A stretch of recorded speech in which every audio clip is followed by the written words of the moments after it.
In class, we've talked about identifying technology in a broad sense and recognizing that technology isn't just the digital stuff that's happened in the last 30 years. Don't we look at identity the same way? How does the view of socially constructed technology apply to the view of identity? Of course, identity is a social construct. I have many identities. Some identities have brief meanings, some have evolved over time. In our text, we've been concerned about controlling technology so it doesn't control us, but recognizing none of us have absolute control over technology or over an identity. We navigate our lives with multiple technologies, and we manage life with multiple identities. Digital identity, real-life identity, official identity, personal identity, etc., etc. Identities overlap all the time. Let me show you. To start with, I have a school identity. I'm an adult college student trying to finish a degree. This is a situation where digital and non-digital identities exist simultaneously because I'm an online student. My advisor speaks to me on the phone, but most everyone else interacts through the computer with me. This is the avatar that accompanies my student postings. This is Edna Mode from the animated movie The Incredibles. I prefer to appropriate Edna as a representation of my identity, but some people prefer to post a picture from their non-digital life. As a student in this particular class, this digital picture of my smartphone and I is a decent representation of my identity. But my student identity is not my only identity. Here in the States, a company affiliation is a significant identification. I work for a Park Avenue law firm called Loeb & Loeb. I'm a word processor with them. I've been with the firm for about 7 years.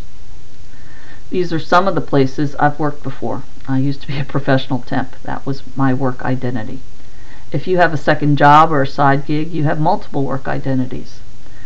At all these places, I'm happy to say this Photoshop picture is a decent representation of my work identity. I am Wonder Woman, kick-ass feminist icon ready to save the day. This is a decent representation of who I am in my other work identity. It's a screen capture of Felicity Smoke from the TV show Arrow. She's the resident computer genius, and my other work life, I help senior citizens with their computers. Of course, there are more to my identities than work identities and school identities. I identify very strongly as wife. It's been almost 28 years I've had this identity. And I'm not just a wife, I'm a daughter, a goddaughter, a cousin, a sister, and a niece. Sadly, I'm no longer a granddaughter. Now, I say I'm married. That's my identity. But I also have a state agency card that says so. Identities overlap all the time. Not only am I a wife and a sister and a niece and a worker and a student, I most definitely use location as an identity marker. I'm an American of Puerto Rican descent. I am very seriously a native New Yorker. It's such a huge part of my identity, I'll never not be a New Yorker, even if I move out of state and never return. In fact, I used to be a Brooklynite, but that was years ago, before my old neighborhood became the trendiest place on the planet. Again, I say I'm an American, but in order to prove it, I need a passport from the federal government. I say I'm from New York.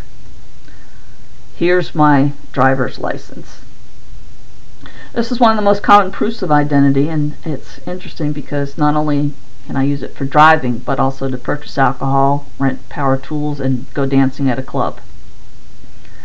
Is that what identity is? My work, my school, my location? Again, my contention is identities overlap all the time, and identity is also represented by what I like, my preferences.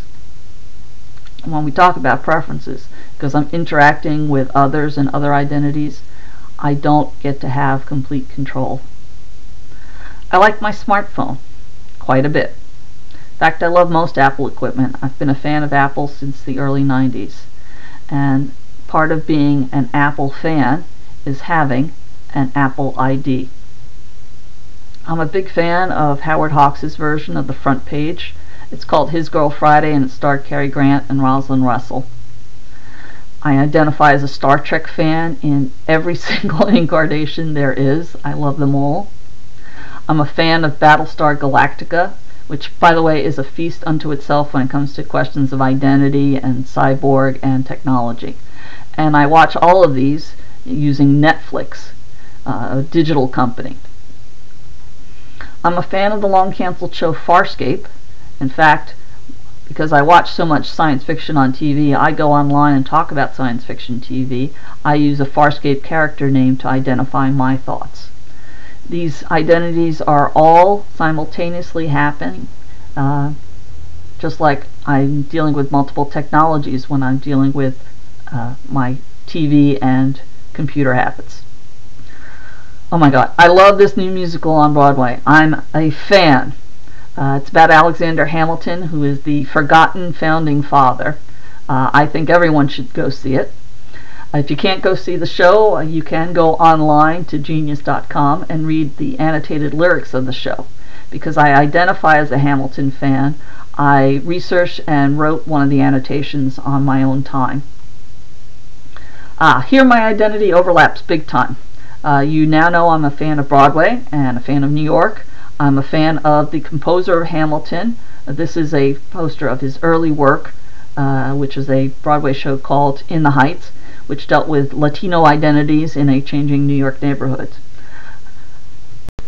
I also identify as a reader, mostly of nonfiction these days, but also science fiction. The second book that you see here is John Scalzi's Old Man's War, which happens to be a tale about identity and how people in the future can transfer their consciousness from one body to another. It shortly will be a movie, so I'll be watching it as well as reading it and talking about it online. Of course, I have an Amazon ID because I read my digital books. I don't have physical books because I just don't have room in my house. Even my library books are now all digital. I want to finish by saying that identity evolves and branches in unexpected ways, very much like technology does. Again, digital, non-digital, official, personal identities are overlapping all the time. We've discussed through class that technology can control us, but also we impose control over technology. I hope I've shown the same is true for identity.